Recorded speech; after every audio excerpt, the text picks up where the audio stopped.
Hello everyone, मैं Anita Thakur. Welcome to my YouTube channel. और आज हम लोग पढ़ने वाले हैं class 11th political science chapter 7 जिसका नाम है फेडरलिज्म। आज हम लोग फेडरलिज्म को स्टार्ट करेंगे।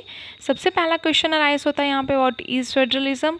तो फेडरलिज्म यहाँ पर बताया गया कि एक ऐसा प्रिंसिपल है गवर्नमेंट को गवर्न करने का जिसमें अलग अलग जगह पर अलग अलग सिचुएशंस के अकॉर्डिंगली इसका अलग अलग मीनिंग जो है वो डिफ़ाइन करा जाता है।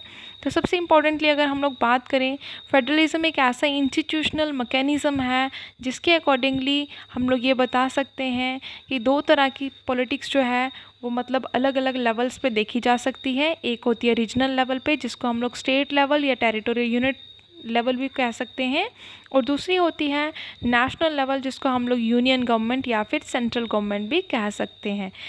हर गवर्नमेंट जो है, ईच गवर्नमेंट जो है वो फुल एटोनमस होती है अपने स्फेयर में। अगर यूनियन गवर्नमेंट है तो वो यूनियन लेवल के डिसीजंस मेक करेगी, वो पूरी सुप्रीम होगी, उसको कोई भी कंट्रोल नहीं कर सकेगा। और उसके बाद ये जो फेडरल कंट्रीज़ होती हैं उनमें सिस्टम होता है ड्यूल सिटीज़नशिप का, मतलब दो तरह की सिटीज़नशिप जो है वो इंजॉय करी जाती है। एक होती है रीजनल लेवल की और दूसरी जो है वो नेशनल लेवल की होती है। जैसे कि इंडिया में सिंगल सिटीज़नशिप जो थी वो इंजॉय करी जाती है। ठीक है, नेक्स्ट बताया गया यहाँ पर जो कि लोग मतलब लाइकवाइज अगर हम लोग बात करें, मतलब जो लोग होंगे, अगर डबल सेट ऑफ गवर्नेंस होगी तो ऑब्वियस है कि उनकी आइडेंटिटीज़ और उनकी लॉयल्टीज़ जो हैं वो उनके भी टू सेट्स होंगे, है ना।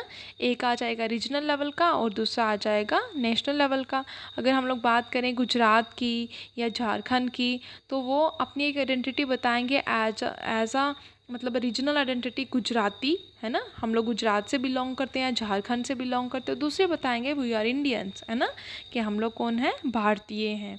उसके बाद यहाँ पर बताया गया हर एक लेवल जो है पॉलिटिक का वो डिस्टिंक्ट पार्ट्स हैं उसके पास, मतलब कि अलग अलग पार्ट्स हैं, अलग अलग रिस्पॉन्सिबिलिटीज़ दी गई हैं और एक प्रॉपर सेपरेट सिस्टम मतलब बनाया गया है जिसके अकॉर्डिंगली ना स्टेट गवर्नमेंट यूनियन गवर्नमेंट की गवर्नेंस में मतलब डिस्टर्बेंस क्रिएट करेगी, इंटरवीन करेगी। और हाँ, सेंट्रल गवर्नमेंट जो है वो स्टेट गवर्नमेंट की वर्किंग में थोड़ी सी इंटरफेरेंस दे सकती है क्योंकि सेंट्रल गवर्नमेंट जो है वो ज़्यादा स्ट्रॉन्गर है as compared to state government.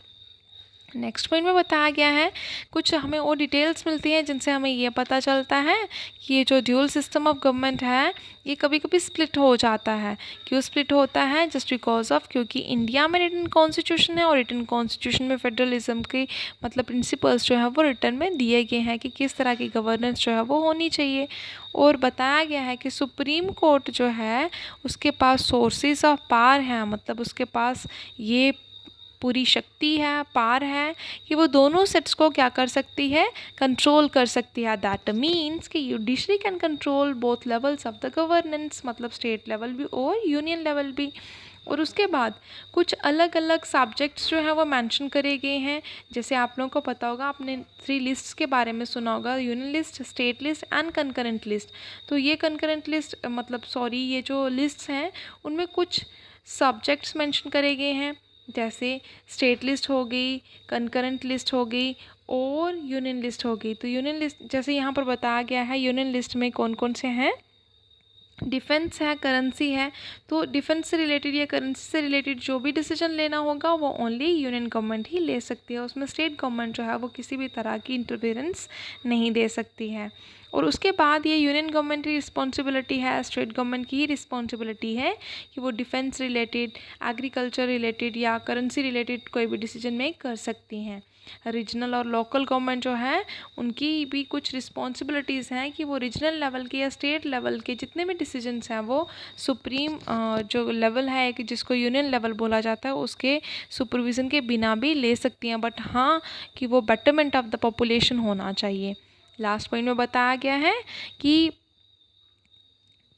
इन दोनों के बीच के कन्फ्लिक्ट्स को, मतलब स्टेट लेवल और सेंट्रल लेवल के कन्फ्लिक्ट्स को रिजॉल्व करने के लिए, उनसे बचाने के लिए इंडिपेंडेंट जुडिशरी जो है उसको यहाँ पर लाया गया है ताकि वो इन दोनों के बीच के डिस्प्यूट्स को सेटल कर सके। और जुडिशरी के पास ही सिर्फ पावर है जो कि इन दोनों के बीच के डिस्प्यूट्स को सॉल्व कर सकता है, झगड़े को सॉल्व कर सकता है और कुछ लीगल मैटर्स के थ्रू पावर्स को डिवाइड करके दिया हुआ है कि ये सेंट्रल गवर्नमेंट की पावर है तो वो सेंटर ही ऑपरेट कर सकती है, और जो स्टेट लेवल की वो स्टेट लेवल ही ऑपरेट कर सकती है।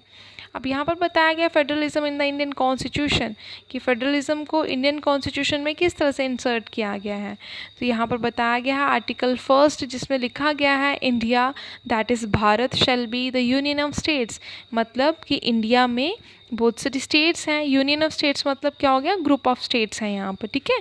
और इसी की सेकेंड कैटेगरी में बताया गया है कि उसमें स्टेट्स कितनी हैं, ये टेरिटरीज़ कितनी हैं, और प्रॉपरली ये फर्स्ट शेड्यूल में स्पेसिफाई करा गया है। देन नेक्स्ट यहाँ पर बताया गया डिवीज़न ऑफ पावर के बारे में। तो फेडरलिज्म जो है वहाँ पर 2 लेवल्स होते हैं गवर्नमेंट के, one at the central level and other one is the state level.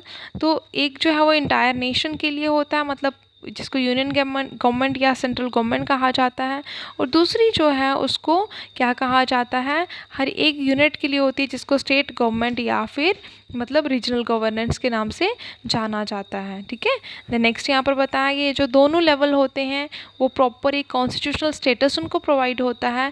ऐसा नहीं है कि हाँ स्टेट गवर्नमेंट जो है वो कॉन्स्टिट्यूशन के अकॉर्डिंगली रजिस्टर नहीं होगी, उनको प्रॉपरली कुछ मतलब एरियाज़ दिए जाते हैं जिन पर उनको एक्टिविटीज़ परफॉर्म करनी होती है, मतलब उनको कुछ सब्जेक्ट्स दिए जाते हैं जिन पर वो लॉज फ्रेम कर सकते हैं। नेक्स्ट बताया गया अगर कोई भी डिस्प्यूट कुछ भी पावर रिलेटेड मतलब हो जाता है यूनियन और स्टेट लिस्ट के बीच में, तो उनको रिजॉल्व कौन करेगा, जुडिशरी प्रॉपर कॉन्स्टिट्यूशनल प्रोविजंस के अकॉर्डिंगली इन दोनों के बीच के कन्फ्लिक्ट्स को रिजॉल्व कर सकती है। जैसे कि आप लोगों को पता है कि इंडियन कॉन्स्टिट्यूशन लेंथीस्ट डॉक्यूमेंट है इन द वर्ल्ड, उसमें क्लियरली ये डिमार्केट किया गया है, क्लियरली ये बताया गया है कि स्टेट लिस्ट के पास स्टेट लिस्ट में कौन कौन सी आइटम्स हैं, कौन कौन से सब्जेक्ट मेंशन हैं, और यूनियन गवर्नमेंट में कौन कौन सी जुरिस्डिक्शंस बनाने के लिए आइटम्स जो है वो मेंशन करी गई हैं, ठीक है। तो उन पर यूनियन लेवल की जो लिस्ट होगी उसमें सिर्फ यूनियन गवर्नमेंट ही रूल्स बना सकती है, और जो स्टेट लेवल के सब्जेक्ट्स होंगे उनमें सिर्फ और सिर्फ स्टेट गवर्नमेंट ही मतलब रूल एंड रेगुलेशंस फॉर्म कर सकती है। तो नेक्स्ट यहाँ पर बताया गया एक और इम्पॉर्टेंट एस्पेक्ट है जिसमें कि पावर जो है वो डिवीज़न होता है पावर का, मतलब पावर डिवाइडेड होती है किस किस बेसिस में, इकोनॉमिक लेवल जिसको फाइनेंशियल पावर भी कहा जाता है, जो कि टोटली सेंट्रलाइज्ड है, वो किसके हाथ में होती है, वो सेंट्रल गवर्नमेंट के हाथ में होती है। मतलब कॉन्स्टिट्यूशनल बॉडी जो है उसने ये फुल फ्लेज रिस्पॉन्सिबिलिटी दी है कि जो भी इकोनॉमिक और फाइनेंशियल पावर्स हैं वो सारी किसके पास रहेंगे, सेंट्रल गवर्नमेंट के कंट्रोल में रहेंगी। और स्टेट गवर्नमेंट जो है उसको एक इमेंस रिस्पॉन्सिबिलिटीज़ दी हैं, लेकिन वो इतनी ज़्यादा मेजर रेवेन्यू सोर्सेज ही हैं, उसके अलावा और कोई रिस्पॉन्सिबिलिटीज़ जो हैं वो स्टेट गवर्नमेंट्स को नहीं दी गई हैं। तो आज के लिए आई थिंक बहुत होगा ये। Thanks for listening and may God bless you all.